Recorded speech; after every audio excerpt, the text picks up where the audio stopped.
Bonjour à tous, alors aujourd'hui je suis ravie de vous retrouver pour parler de deux choses. La première, c'est une de mes petites recettes fétiches.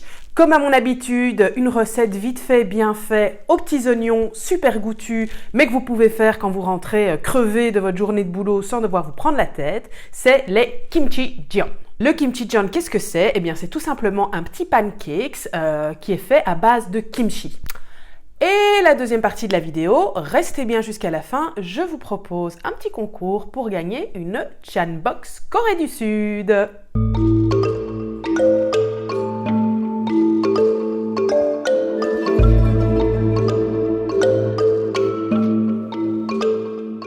Le kimchi, vous le savez, c'est un ingrédient phare de la cuisine coréenne. Ça peut se manger de plein de façons différentes. Ça peut se manger en banchan, c'est-à-dire en accompagnement d'un plat principal de viande, par exemple des barbecues coréens, des côtes de bœuf, ce genre de choses.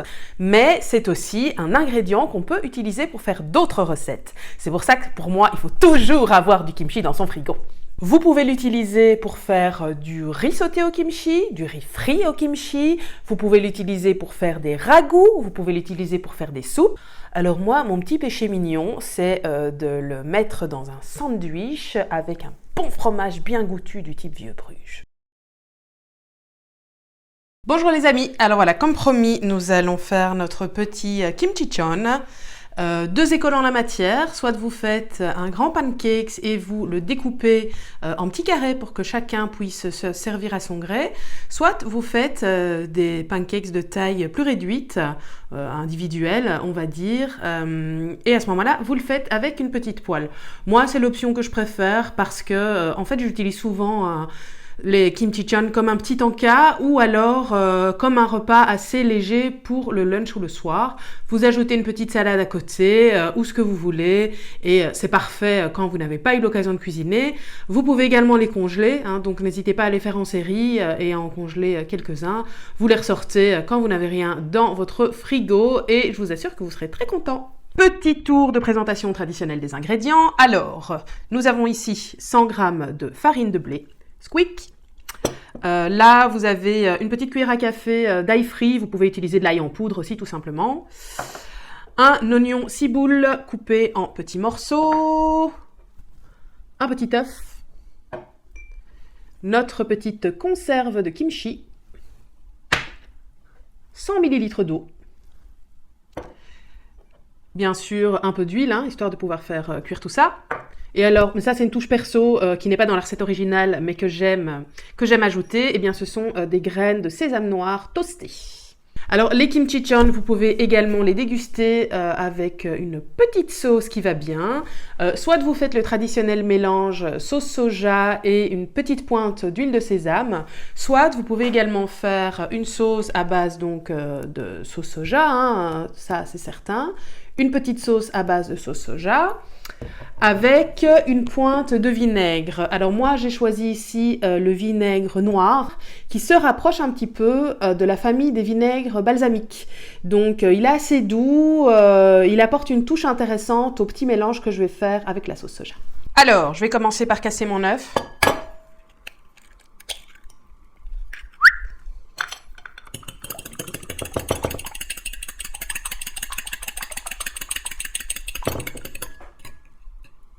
J'ajoute mon eau.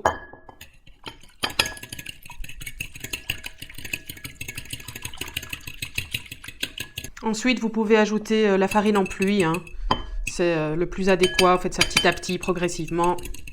Hop. Et voilà. Donc, une fois que vous avez votre petite pâte, qui a la texture, on va dire d'une pâte à pancakes assez classique, vous rajoutez les ingrédients solides dedans. Donc, vos petits morceaux d'oignon ciboule, l'ail en poudre ou ail frit. En ce qui me concerne, donc le sésame noir. On remélange tout ça un petit coup.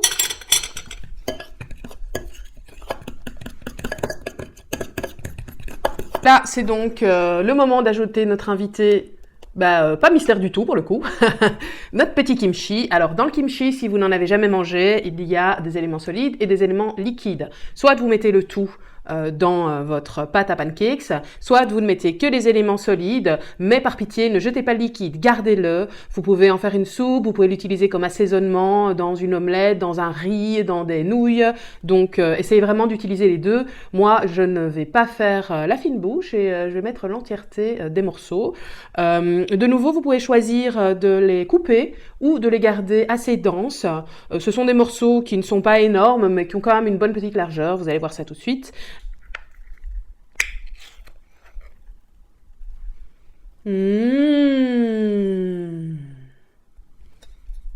Et hop là, madame, c'est parti. Squeak.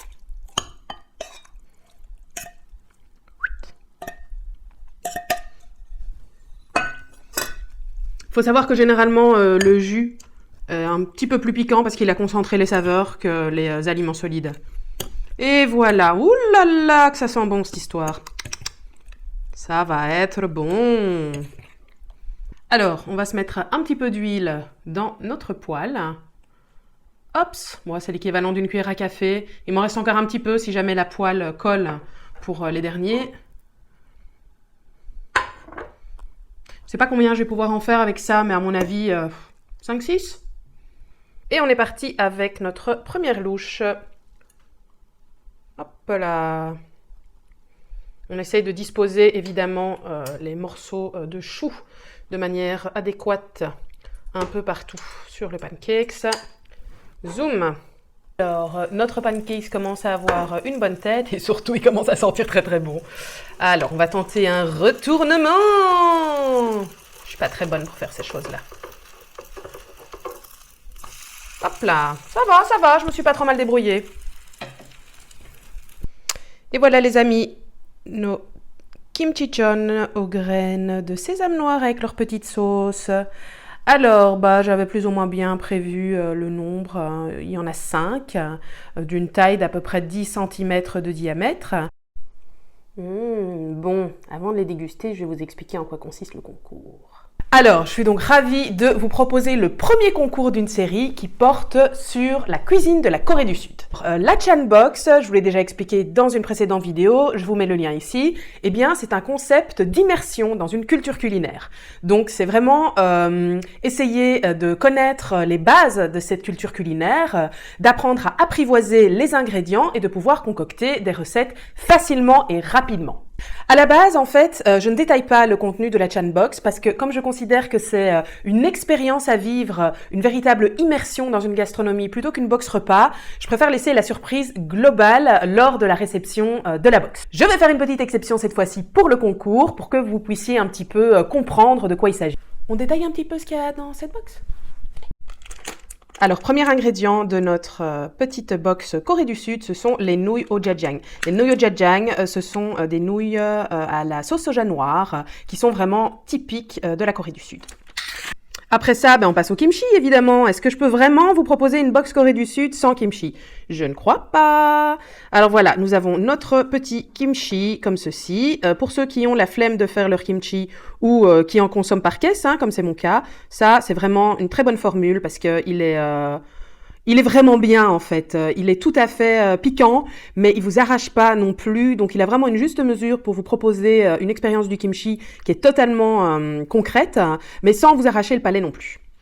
Alors, on passe ensuite ici aux nouilles de patates douces pour faire le fameux japchae, les nouilles de patates douces sautées. Ici, vous avez de l'huile de sésame. Alors, c'est un petit format, mais c'est de la marque Otogi. Je peux vous dire qu'elle est d'une puissance, mes amis, absolument incroyable. Nous avons ensuite le gochujang. Le gochujang, c'est la vie, comme tout le monde le sait. Moi, j'en mets partout. Je fais même mon kimchi directement avec ça. Alors, je sais que c'est pas fait du coup dans les règles de l'art, mais franchement, ça me sauve beaucoup de temps et c'est vraiment délicieux. Ici, vous avez donc une petite portion d'algues de différentes sortes. C'est assez intéressant intéressant parce que ce sont des algues qu'on n'a pas forcément l'habitude de manger. Vous pouvez les utiliser en salade, vous pouvez les utiliser en soupe, vous pouvez les utiliser en sandwich. Évidemment, elles sont déshydratées, donc n'oubliez pas de les réhydrater avant consommation. Et le dernier ingrédient, eh bien, c'est le panko pour faire vos délicieux petits poulets frits à la coréenne ou toute autre préparation panée que vous souhaitez. Qu'est-ce que vous devez faire pour pouvoir participer au concours? Eh bien, écoutez, c'est très simple. Vous likez cette vidéo, vous vous abonnez à la chaîne YouTube de Chan Cuisine Asiatique et alors en commentaire, vous me mettez quel est votre plat asiatique préféré. Ça peut être coréen, ça peut être japonais, ça peut être vietnamien, indonésien, ça c'est vous qui voyez. Je tirerai au sort grâce à un petit logiciel magique dans les commentaires que vous aurez affichés sous la vidéo. N'oubliez donc pas de commenter. Merci beaucoup d'avoir regardé cette vidéo, je vous souhaite un excellent appétit et je vous dis à bientôt sur Chan Cuisine Asiatique. Ciao!